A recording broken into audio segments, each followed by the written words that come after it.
In this video, I'll discuss my favorite moments from the charming third movement of Brahms's First Symphony in C minor. Like the slow second movement I discussed in the last video, this one has a ternary or ABA form, in which the returning A section is significantly modified, but it also loosely resembles the scherzo and trio forms of Haydn and Beethoven. The first of my favorite moments is actually this opening page of the score. As I mentioned in my video on the first movement, the dolce clarinet theme that opens the third movement is immediately answered by its melodic inversion, or an upside-down version of itself. When I first listened to this movement as a child, before I understood the tricky counterpoint of this first page, I remember being immediately enthralled by the tranquil sound of this specific orchestration, with the clarinet melody accompanied by the horn and a pizzicato bass line played by the cellos.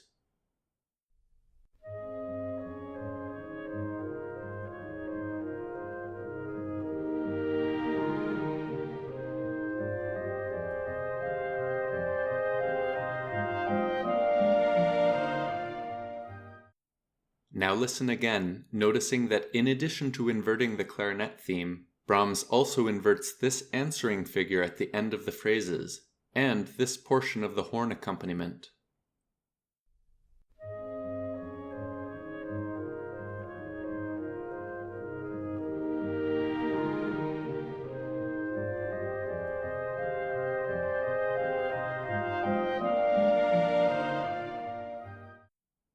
We now hear this descending dotted figure, followed by a return of the opening theme, now played by the first violins. This time, Brahms elongates the final note of each phrase, so the irregular 5-bar phrases of the opening page now become irregular 7-bar phrases. Notice also that the answering figure at the end of the phrases is now replaced by the chromatic purple motif returning from the first two movements, and its inversion. And spoiler alert, it also appears in the final fourth movement. This complexity is difficult to notice at first because our attention is drawn to this new carefree triplet figure played by the solo clarinet. This restatement of the opening theme is again followed by the dark blue descending dotted figure. Now listen from the beginning up to this point.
Brahms now uses the blue dotted figure to transition to the next contrasting section, and notice how these rhythms in the viola part anticipate the offbeat rhythms that accompany the new section. Now comes another of my favorite passages, when Brahms suddenly, and only for a brief moment, transforms the movement into an energetic gypsy dance, with this new pink theme, again first played by the solo clarinet, that uses the exotic-sounding Hungarian minor scale, also known as the gypsy minor scale. This pink theme is answered by this remarkable transformation, or gypsification, of the opening theme of the movement, now played in the context of this new scale, with its final portion compressed and played twice as quickly. The new pink theme is now repeated in the bass, accompanying this new counter-melody played by the oboe, and the heightened energy of the short gypsy section dwindles with additional divided entries of the transformed green theme. Now listen to this fleeting section.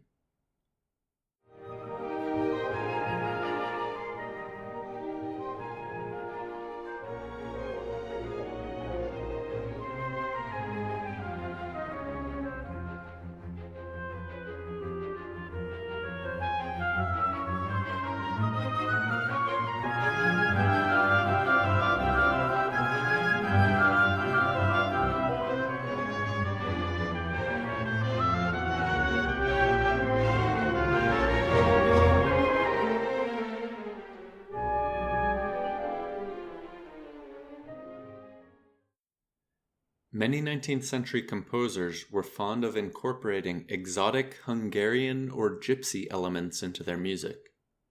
A few decades before this, for example, Franz Liszt, himself a Hungarian nationalist, composed his famous Hungarian Rhapsodies. Brahms also composed his Hungarian dances for orchestra a few years after this first symphony, and in the prior decade he had composed one of his most important masterpieces, the Opus 25 G minor piano quartet, that concludes with the spectacular and overwhelming Rondo alla Zingarese, or Gypsy Rondo.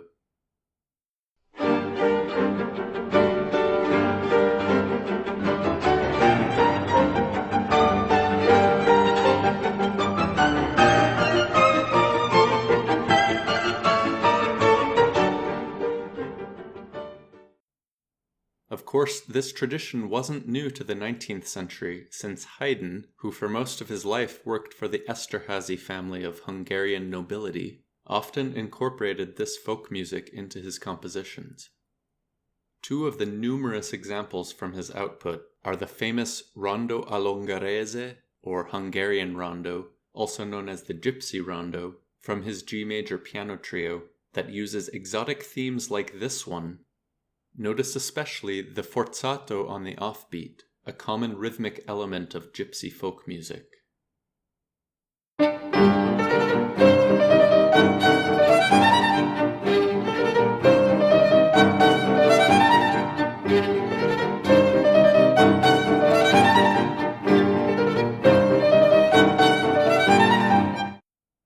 The less famous second example is the Gypsy Minuet from his Opus 20 No. 4 string quartet, that takes this same rhythmic element of offbeat forzati to the extreme, creating a humorous jumble of rhythmic confusion.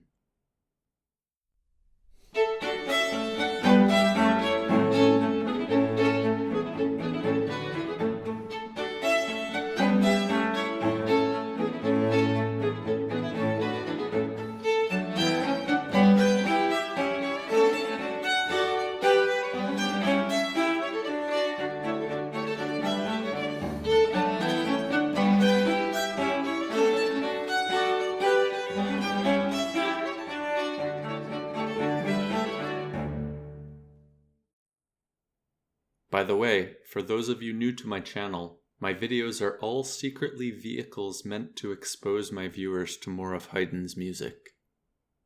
Now back to Brahms. The A section ends with a return of the opening clarinet theme in its original form, but now also accompanied by its rhythmic diminution continuing from the gypsy section, and then followed by a slower, rhythmically varied version to end the section. The B section, or trio section, now begins, but it's anticipated by these early entries of one of its two main motifs, this orange descending triad. The time signature changes to 6/8 for this trio section, that consists of a spirited interplay between the new orange figure and this new light blue figure.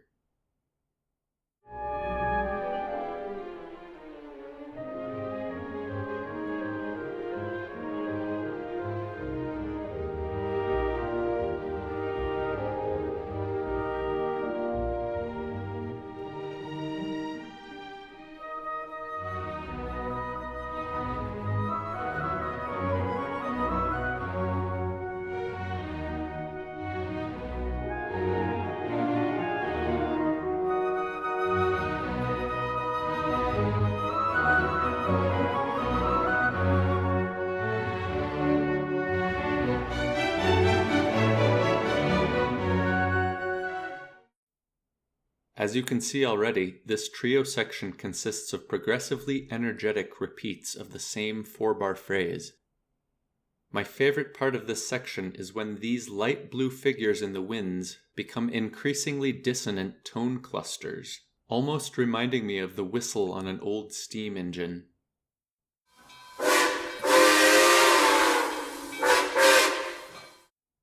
The intensity culminates in these similarly dissonant chords in the brass, before the section ends with these bunched together entries of the orange motif, with sforzati on the weak subdivision of the beat, to create rhythmic confusion.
The transition back to the modified A section begins with this ominous E-flat minor outburst from the strings, that of course is related to the original green theme, but also seems to be prematurely announcing or anticipating the motif that begins and pervades the final fourth movement.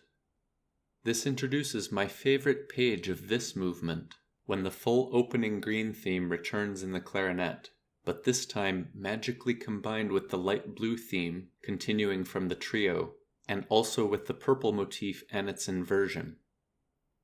Now, instead of the expected inverted answering phrase from the clarinet, the first violins play this new mysterious passage that seems completely out of place until you realize it's another anticipation of the final fourth movement, in this case from the main theme of the exposition section.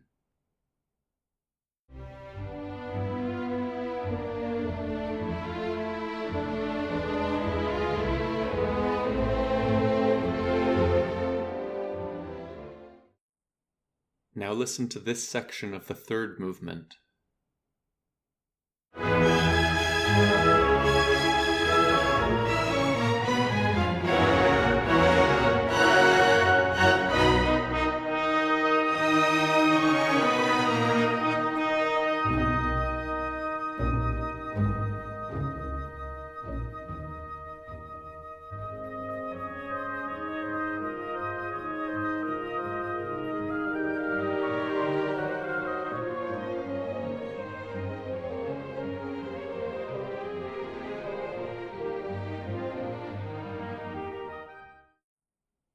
Sadly, the gypsy theme never comes back in this significantly modified return of the A section, but I guess its ephemeral nature is part of why I love it so much. We now hear the green theme one last time, played in octaves by the strings, combined with final statements of the purple motif and final statements of the dark blue dotted motif, this time with its inversion, before the material from the trio section briefly returns to end the movement. My last favorite moment, and probably the most humorous moment of the whole symphony, is this pizzicato chord followed by this final statement of the orange motif. Now listen to the final bars of this movement.